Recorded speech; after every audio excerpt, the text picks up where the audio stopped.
What's up, how's it going? I'm Seth. I sing for DrugTheKids. I moved out here to LA 3 years ago, and I invited my songwriting partner Ivan to come out here, and about 6 months later he came out, and then that's when we developed the idea of DrugTheKids. I remember he was driving me back to the airport, and he's like, man, you should just move out here, we should just make it happen. And I was like, alright. I went back home to Texas and quit my job and moved out to Florida. We spent about 2 years out there playing in bands and playing music, and we finally decided we needed to come out to LA. You know, we just sat, we sat out here in LA, we wrote a bunch of songs together. We brought Joel up from, I believe he was living down in... I had been living in Orange County actually, and had fallen out of contact with Seth for about 5 or 6 years. And I just happened to look him up on Facebook. I saw that he was living in LA. I drove up to LA and hung out with him a couple times. He invited me to join the band, and at the time I was working a job in Orange County that I just didn't really feel comfortable leaving. I invited him out one day, he got laid off from his job, and I said, dude, come join the band. And I packed my shit and moved to LA and joined the band. Like we break when all is sound and safe. It's all gonna be okay. A year into it, we had an older drummer named Terry, and we met Zach at a barbecue.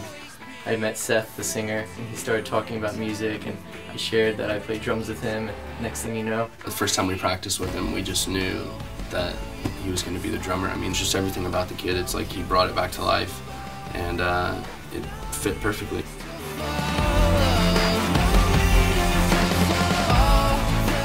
So I guess it's been about 2 years now, and then Ivan, my guitar player, his brother came down from El Paso to play keys and guitar and sing harmonies and stuff, so now we're a 5-piece. No, 5 months I've been playing with DrugTheKids. I've been playing music since I was about 9 years old. All the way back to when I was a kid, I listened to like Kiss, and then growing up through high school, I listened to a lot of like the All-American Rejects. All-American Rejects is actually what got me interested in music. Move Along, I heard that song in 5th grade in music class, and the way that kids reacted to it made me want to play music because it just made the whole class excited, and I love that feeling. I wanted to do that. As a songwriter, I'm kind of influenced by everything. I like rhythm.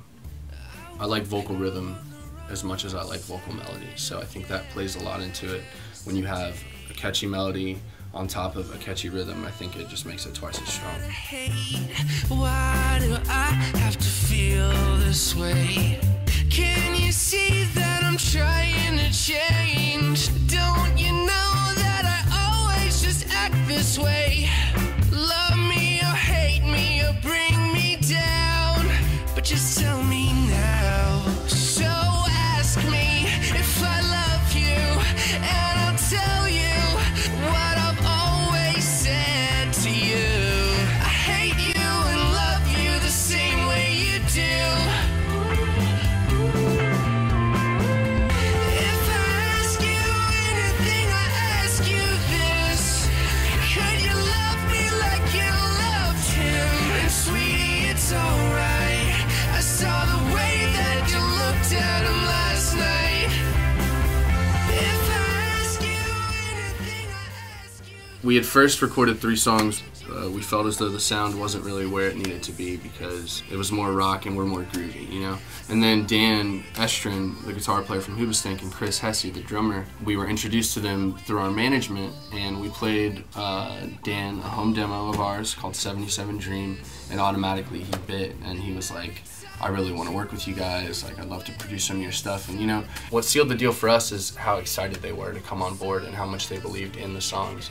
And I think when you have that, you can go miles and miles. If I see something, hear something that I believe in, I love helping out, being part of it. They all reminded me almost of me and my band when we were young and hadn't really no idea what to do, where to go. We just knew that we wanted to play music and be in music, write music, and tour. Dan, I will forever be grateful for. He's just opened up my eyes to so many. I don't even know how to put into words really what Dan has done for our band, but they really came through for us.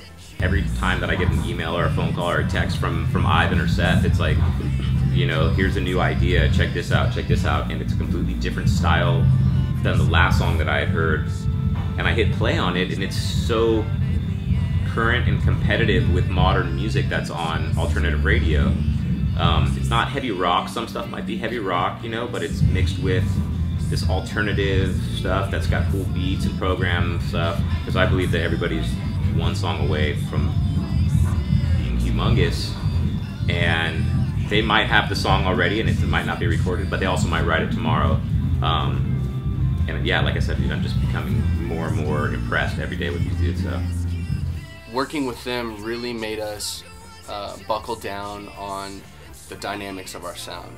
We go up there as a band and we're pretty raw. You see what you get.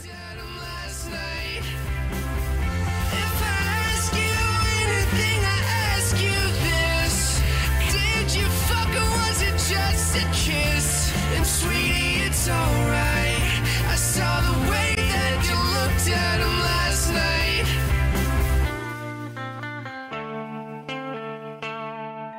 Last one, so check us out on Facebook. We got a few shirts that say DrugTheKids on them.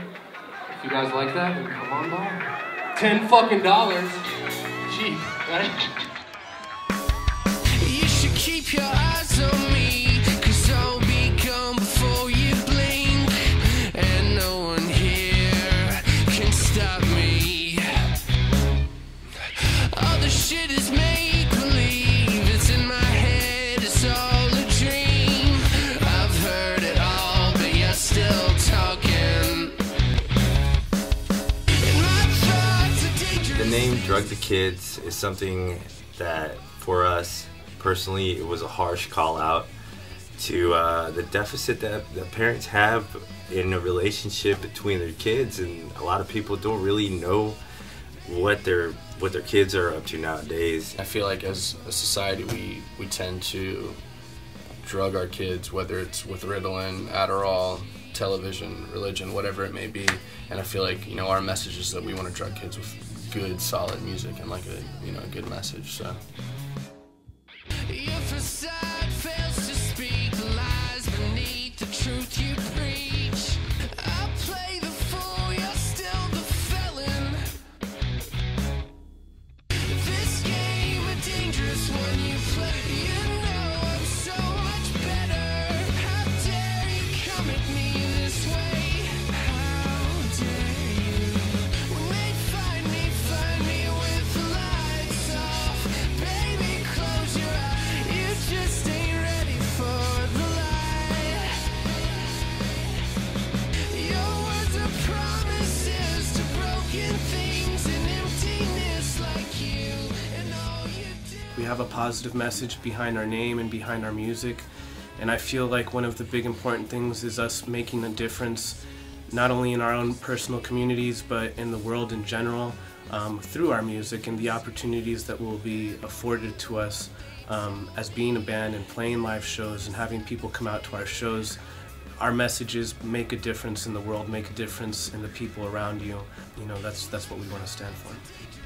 Drug the kids is exactly what we need to do, man. If I can drug the kids with positivity and teach them, reteach them what music is and what it used to be. We definitely want to start playing some shows. I mean, obviously touring was a hard thing to do, but like, we're die hard about this music. We've been busting our ass, getting as many people to as many different shows as we can out here locally. I think our goal is to definitely tour Europe, tour the United States, play big shows, write great songs, and, you know, develop a good fan base. I mean, we love music. Music inspired us, and that's our goal, is to inspire other people. Find me with the lights off. Baby, close your eyes. You just ain't ready for the light.